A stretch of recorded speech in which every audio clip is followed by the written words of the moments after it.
Yo, his aura's so intense it knocks you out, puts you into cardiac arrest.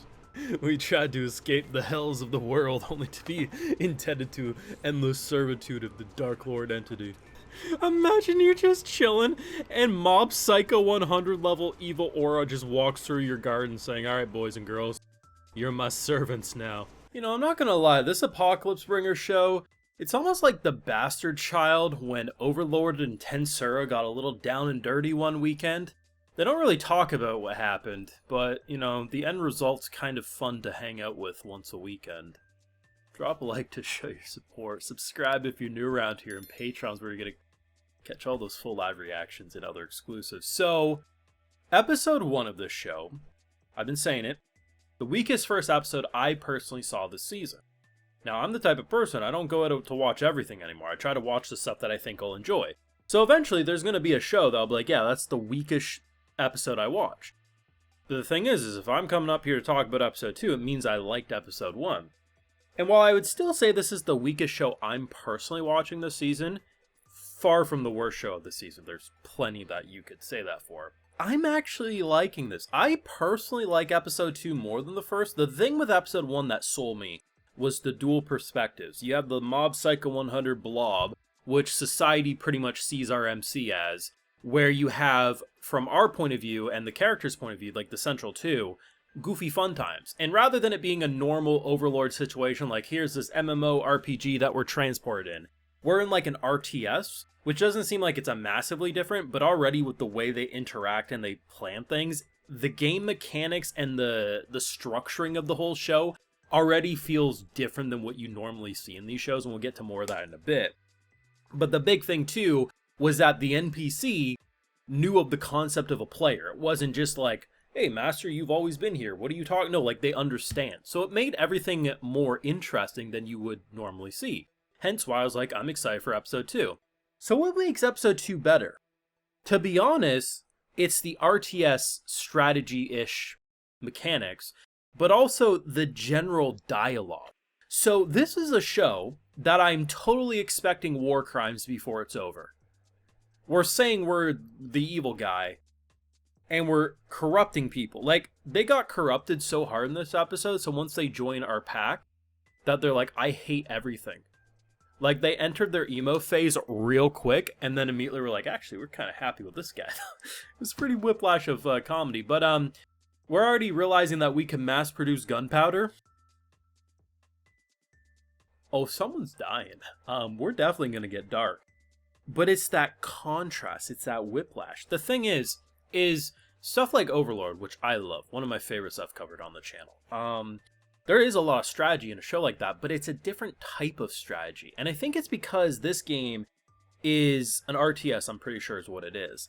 Because the way they stand around and they talk, it really does feel like, almost like you're controlling an 80s, 90s RTS game where you're, you know, going through all the dialogue and you're making some minimal choices. But at the end of the day, you're actually fairly engaged by, you know, what you're seeing. It's interesting because, like, the best way to get this across. So the Dark Elves, we knew at the end of last episode, the Elder Elf was like, bruh, this ain't, what's the catch? Like, evil lore doesn't just give us apples. They're gonna take our firstborn son or something as payment. So we go back, and they're like, what do you want in return? We don't want shit. Skedaddle. That's gonna scare anyone. Like, if Satan himself gives me like a mountain of water and I'm dying of dehydration in the desert, my natural instinct is, what does Satan want in return? And if he says nothing, I would rather you just kill me right now because I'm going to be too paranoid. So he realizes, okay, I get this. They need peace of mind.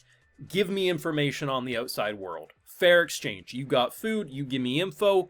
Now we say our goodbyes. We want to live in the forest. Nah.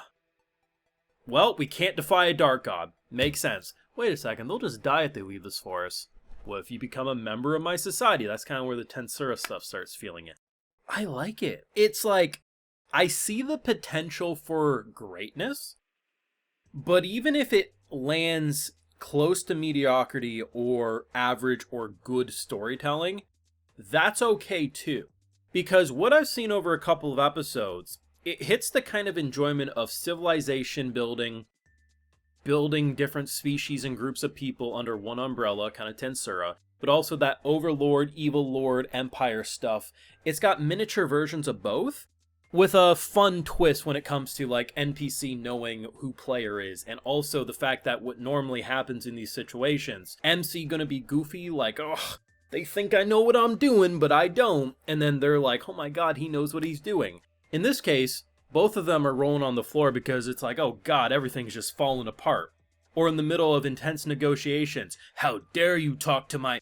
Hey master, are you sure you want... It's like, it's got some fun to it, I ain't gonna lie, like... This is better than it has any right to be. Production is minimal. It's got a fun art style. It's got an older, kind of gritty feel to it, and I like it, but it's not like... It ain't gonna rock your socks off. It's not gonna be like, damn, I've never seen an anime this beautiful before. But there is some styles to it that help visually make it pop. I, in general, like the look of the Dark Elves, even though I prefer Dark Elves when they actually are kind of like Baldur's Gate 3 Dark Elves. If you know, you know. The Mob Psycho character design, like when Mob goes 100, you know, that kind of freakiness, I like that a lot. And to be honest, one of the coolest things, and it's so minimal, when they have the video game menu, it's like an 80s video game menu. It's not something modern. It's like super old school, and I just love that. It definitely feels like it took heavy influence on a few different shows, or light novels, whatever. But I see the potential. By the time we get to episode 4 or 5, there's as much of a chance of me saying, damn, they really subverted what I thought the show was going to be and turned it into something great, as much as there's a chance of me saying, yeah, it's cliche, yeah, it's generic, yeah, it's technically doing things I've seen before, but it's fun as hell. And to be honest, with those being my two predictions of where this show goes right now, I'm okay with that. Because I was expecting this to be a show, slim possibility it turns out great, heavy possibility we drop this shit real fast. So, as much as I know I'll get comments, I'm being too harsh, how could you say it's the worst show, and no matter how much I beat people over the head, the worst show I'm watching, still very enjoyable, people hear what they want to hear. I don't know how people will feel about it. I like it. Let me know your thoughts down below. What did you think? And do you agree with me? It's kind of like the bastard child of Overlord meets Tensura, because that's how I'm feeling right now, and you know what? I'm here for weekend custodies in the meantime.